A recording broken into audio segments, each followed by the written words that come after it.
Hi friends, ಸಾಮಾನ್ಯವಾಗಿ ಸಕ್ಕರೆ ಕಾಯಿಲೆ ಇರೋವಂಥವ್ರು ಹೇಗೆ ಸಕ್ಕರೆ ಕಾಯಿಲೆನ ಕಡಿಮೆ ಮಾಡ್ಕೊಳ್ಳೋದು ಅಂತ ಯೂಟ್ಯೂಬಲ್ಲಿ ಸರ್ಚ್ ಮಾಡ್ತಾ ಇರ್ತಾರೆ. ಹಾಗೆ ಅಧಿಕ ತೂಕ ಇರೋವಂಥವ್ರು ತೂಕ ಇಳಿಸ್ಬೇಕು ಹೇಗೆ ಅಂತ ಹೇಳಿ ಹುಡುಕ್ತಾ ಇರ್ತಾರೆ.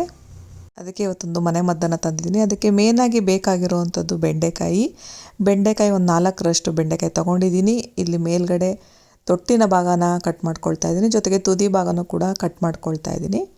ಇದನ್ನು ಹಾಗೆ ಕೂಡ ನೀರಲ್ಲಿ ನೆನೆಸ್ಕೊಳ್ಬೋದು ಈ ಥರ ಕಟ್ ಮಾಡಿಕೊಂಡು, ಅಥವಾ ಸಣ್ಣ ಸಣ್ಣದಾಗಿ ಕೂಡ ಕಟ್ ಮಾಡಿಕೊಂಡು ನಾವು ಬಳಸ್ಬೋದು.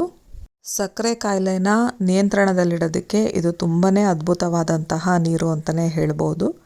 ನಾನಿಲ್ಲಿ ಸಣ್ಣ ಸಣ್ಣದಾಗಿ ಕಟ್ ಮಾಡ್ಕೊಳ್ತಾ ಇದ್ದೀನಿ. ನಿಮಗೆ ಯಾವುದೇ ರೀತಿಯಾದಂತಹ ಸಕ್ಕರೆ ಕಾಯಿಲೆ ಆಗಿರ್ಬೋದು, ಟೈಪ್ 1 ಟೈಪ್ 2 ಕಂಟ್ರೋಲ್ನಲ್ಲಿಡೋದಕ್ಕೆ ಸಹಾಯ ಮಾಡುತ್ತೆ. ಜೊತೆಗೆ ತೂಕದ ಇಳಿಕೆಗೂ ಕೂಡ ಉತ್ತಮ ಪರಿಣಾಮಕಾರಿಯಾದಂತಹ ರಿಸಲ್ಟ್ನ ಕೊಡುತ್ತೆ. ಮತ್ತು ಚರ್ಮ ಮತ್ತು ಕೂದಲಿಗೂ ಕೂಡ ಇದು ತುಂಬಾ ಒಳ್ಳೆಯದು. ಮತ್ತು ದೇಹಕ್ಕೆ ತಂಪು ಕೂಡ, ಇದು ಉಷ್ಣತೆಯನ್ನು ಕಡಿಮೆ ಮಾಡುತ್ತೆ. ಈಗ ಬೆಂಡೆಕಾಯಿನ ಹೆಚ್ಚಿಟ್ಕೊಂಡಾಗಿದೆ. ನೆಕ್ಸ್ಟು ಬೇರೆ ಒಂದು ಬಟ್ಲಿಗೆ ನಾನು ಮೆಂತೆ ಒಂದು ಸ್ವಲ್ಪ ಮತ್ತು ಕರಿ ಜೀರಿಗೆನ ಹಾಕ್ಕೊಳ್ತಾ ಇದ್ದೀನಿ. 1/4 ಚಮಚದಷ್ಟು ಕರಿ ಜೀರಿಗೆ ಹಾಕ್ಕೊಂಡ್ರೆ ಸಾಕು. ಅರ್ಧ ಸ್ಪೂನ್ನಷ್ಟು ಮೆಂತೆ ಹಾಕ್ಕೊಂಡ್ರೆ ಸಾಕು. ಇದನ್ನು ನೀರು ಹಾಕಿ ಒಂದು ಸಲ ತೊಳೆದಿಟ್ಕೋಬೇಕಾಗತ್ತೆ. ಈಗ ಇದನ್ನು ಸೋಸ್ಕೊಳ್ತಾ ಇದ್ದೀನಿ. ಈಗ ನೀರು ಹಾಕಿ ಇನ್ನೊಂದು ಸಲ ಇದನ್ನು ತೊಳ್ಕೊಳ್ತಾ ಇದ್ದೀನಿ. ನೆಕ್ಸ್ಟ್ ಈಗ ಒಂದು ದೊಡ್ಡ ಲೋಟದಷ್ಟು ನೀರು ತೊಗೊಂಡಿದ್ದೀನಿ. ಈಗ ಮೆಂತೆ ಮತ್ತು ಕರಿ ಜೀರಿಗೆ ಏನಿದೆಯಲ್ಲ ಅದನ್ನು ಈ ನೀರಿಗೆ ಹಾಕ್ಕೊಳ್ತಾ ಇದ್ದೀನಿ. ಜೊತೆಗೆ ಬೆಂಡೆಕಾಯಿಯನ್ನು ಹೆಚ್ಚಿಟ್ಕೊಂಡಿದೆಯಲ್ಲ ಅದನ್ನು ಕೂಡ ಹಾಕ್ಕೊಳ್ತಾ ಇದ್ದೀನಿ. ಇದನ್ನು ನಾವು ರಾತ್ರಿ ಇಡೀ ನೆನೆಸೋದಕ್ಕೆ ಬಿಡಬೇಕಾಗತ್ತೆ.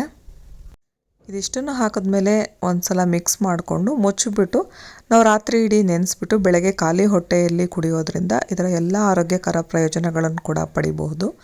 ನಾವು ಇದನ್ನು ಸೋಸ್ಕೊಂಡು ಕುಡಿಬೇಕಾಗತ್ತೆ. ಬೆಂಡೆಕಾಯಿ ಎಲ್ಲ ತೆಗೆದುಬಿಟ್ಟು ಅದರ ನೀರನ್ನು ಮಾತ್ರ ಕುಡಿಬೇಕು. ಇನ್ನು ಮೆಂತೆ ಮತ್ತು ಕರಿ ಜೀರಿಗೆನ ನಾವು ತಿನ್ನಬಹುದು. ಹಾಗೆ ಕೂಡ ನೋಡ್ತಾ ಇರ್ಬೋದು ಎಷ್ಟು ಲೋಳೆಯಾಗಿ ಇದೆ ಅಂತ. ಕುಡಿಯೋದಕ್ಕೆ ಸ್ವಲ್ಪ ಕಷ್ಟ ಅನಿಸುತ್ತೆ, ಟೇಸ್ಟ್ ಎಲ್ಲ ಏನಿರೋದಿಲ್ಲ.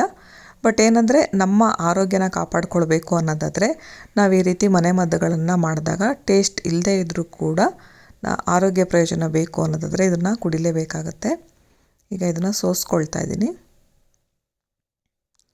ನೀವು ಈ ಮನೆಮದ್ದನ್ನು ಟ್ರೈ ಮಾಡೋದಕ್ಕೂ ಮುಂಚೆ ಒಂದು ಸಲ ಶುಗರ್ ಟೆಸ್ಟ್ ಮಾಡಿ, ಒಂದು 10 ದಿವಸ ಬಿಟ್ಟು ನಂತರ ಕೂಡ ಟೆಸ್ಟ್ ಮಾಡಿಸ್ಕೊಳ್ಳಿ. ಆವಾಗ ನಿಮಗೆ ರಿಸಲ್ಟ್ ಏನು ಅಂತ ನಿಮ್ಮ ಕಣ್ಣು ಮುಂದೆನೇ ಬರುತ್ತೆ. ಈ ವಿಡಿಯೋ ನೋಡಿದ್ದಕ್ಕಾಗಿ ಧನ್ಯವಾದಗಳು ಫ್ರೆಂಡ್ಸ್.